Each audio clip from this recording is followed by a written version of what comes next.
Shalom, shalom bien-aimés, soyez bénis et que la grâce même du Seigneur Jésus demeure encore sur vous. Je bénis le nom du Seigneur Jésus pour cette opportunité qui me donne encore de partager avec vous à cette heure. Alléluia.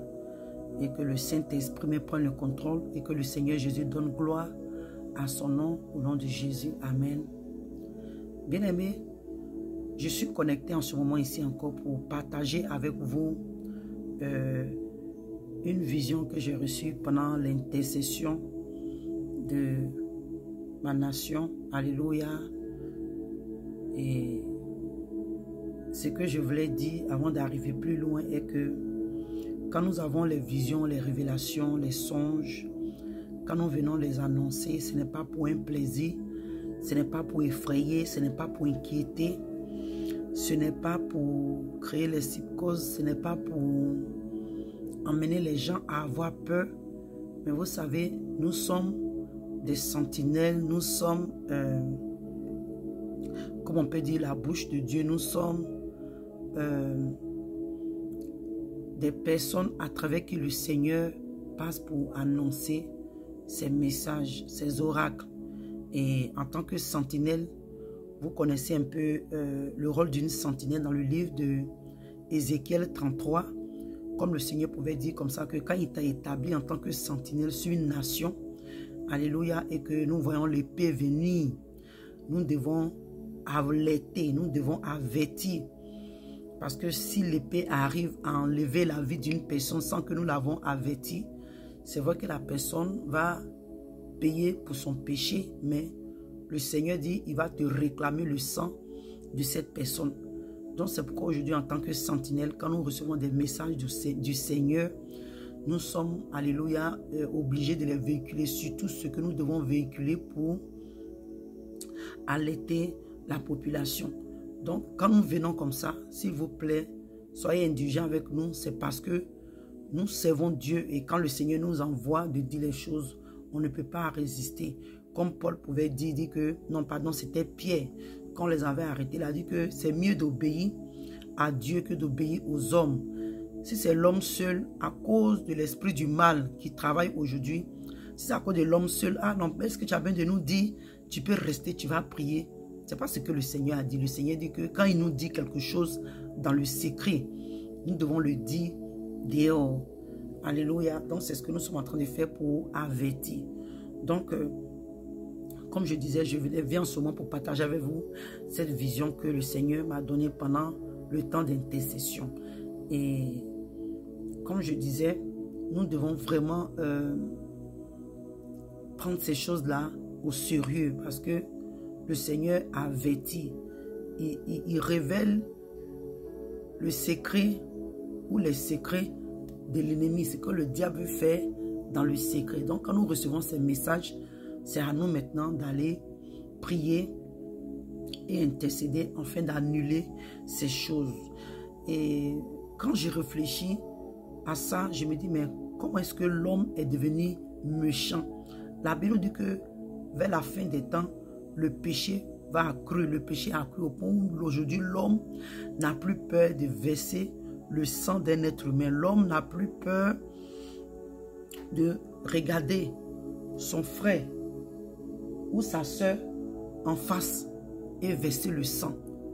Aujourd'hui, on n'a plus peur de faire du mal. Le péché a accru. Le mal est monté à son paroxysme. Aujourd'hui, nous avons le trafic des organes. Nous avons le trafic des humains, êtres humains. Nous avons le trafic. En tout cas, trop de choses. Des humains sont sacrifiés sur des autels étrangers. Les humains sont...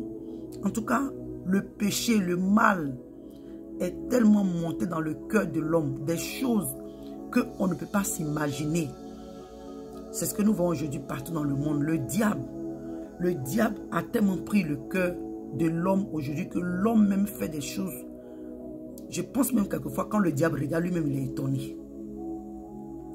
Il est étonné. Donc bien aimé, nous sommes arrivés à un temps où aujourd'hui le mal Les gens n'ont plus peur de faire le mal. Les gens l'homme n'a plus peur d'ôter la vie. C'est qu'en fait, c'est pas ce que vous pouvez comprendre. Donc, quand nous avons des messages comme ça, ne prenez pas ça en mal. Au contraire, nous remercions Dieu de ce qu'il révèle pour aller prier pour ça. Parce que aujourd'hui, je me pose beaucoup de questions. Comment est-ce que tu peux regarder un être humain et l'égorger juste à cause de la cupidité, à cause de la gloire de ce monde, à cause de la vanité, à cause de la cupidité? Bien-aimé, aujourd'hui, c'est juste pour les choses terrestres, la gloire de ce monde qui pousse aujourd'hui l'être humain à faire des crimes horribles. Bien-aimé, il y a des crimes. Nous qui sommes aux États-Unis, si souvent il y a des crimes, quand tu entends, toi-même tu te poses la question, mais comment un être humain peut faire ce genre de choses? Bien-aimé, c'est terrible. Donc pendant mon intercession, la vision que j'ai eue, c'était, je crois, 2 enfants albinos qui étaient en train d'être poursuivis par un homme, quelqu'un. Et c'est pourquoi je dis que j'appelle ça la chasse aux albinos. Et en train de courir après eux pour les tuer et aller les sacrifier pour, je sais pas pourquoi, peut-être pour la gloire des choses, mais ils les prennent pour faire des sacrifices. Et bien aimé, je me suis posé la question, mais pourquoi est-ce que spécifiquement ce sont ces personnes-là, les gens, il y a une haine qui est déchaînée contre les albinos. C'est que quand on les voit, c'est comme une marchandise précieuse. Quand on les voit, c'est comme un diamant rare. Quand on les voit, automatiquement, on pense à la richesse. Quand on les voit, on pense automatiquement à la prospérité. Et aujourd'hui, ces personnes-là sont vues comme ça aux yeux du monde. On les voit comme des brebis qu'on doit sacrifier sur des autels. C'est qu'on les voit comme des holocaustes. Vraiment, c'est pénible. Donc, pendant mon intercession, c'est ce que j'ai vu. Cet homme en train de courir après les 2 petits albinos. Donc, bien aimé, je viens à travers ce message pour dire que c'est vrai que en ce moment, ça semble calme. Mais ce que le Seigneur m'a fait comprendre, c'est qu'ils vont reprendre encore les sacrifices des albinos. Ils vont reprendre les sacrifices des albinos. Donc, bien aimé, toi qui as une nièce ou tu as des nièces, des neveux, des frères, des soeurs, en tout cas, tu as un parent qui est albinos. C'est le temps réellement de prier et d'avertir les parents, de faire vraiment attention, de veiller vraiment sur leurs enfants, surtout les albinos, parce que le temps arrive, ils vont beaucoup chercher encore à les prendre pour faire des sacrifices. Donc les parents doivent être avertis. Les parents doivent être avertis parce que c'est quelque chose qui va commencer. Voilà, qui va commencer. Et vraiment que le Seigneur même se souvienne d'eux. Que le Seigneur se souvienne d'eux. Que le Seigneur les protège. Que la main de Dieu soit vraiment sur eux. Parce que je ne sais pas pourquoi cet acharnement-là sur les albinos. Je ne sais pas. Mais c'est des questions que je me pose. Je demande à Dieu pourquoi. Pourquoi? Pourquoi? Donc vraiment bien aimé, c'est ce que je venais partager avec vous. Voilà. Nous devons prier afin d'annuler leurs projets qu'ils sont en train de préparer dans le secret pour faire encore des sacrifices des albinos. Et que Dieu même protège ces albinos parce qu'il y a d'autres qui n'ont pas les moyens.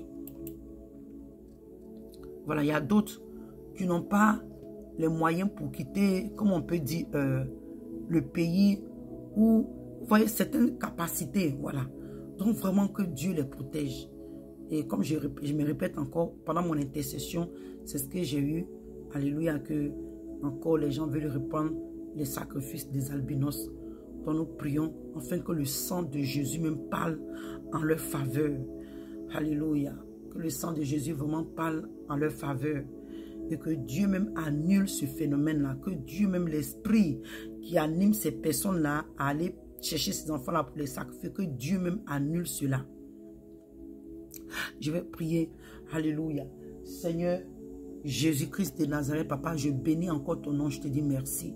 Seigneur, nous te recommandons tes enfants. Nous te recommandons tes créatures. Seigneur, ce sont des êtres humains comme nous. Oh Papa, ils ne sont pas une marchandise. Ils ne sont pas, Seigneur, oh Papa, spécial pour être vendus. Mais Père, ce sont tes créatures, ce sont tes enfants. Père, nous te prions que ta main puissante soit sur eux, Seigneur.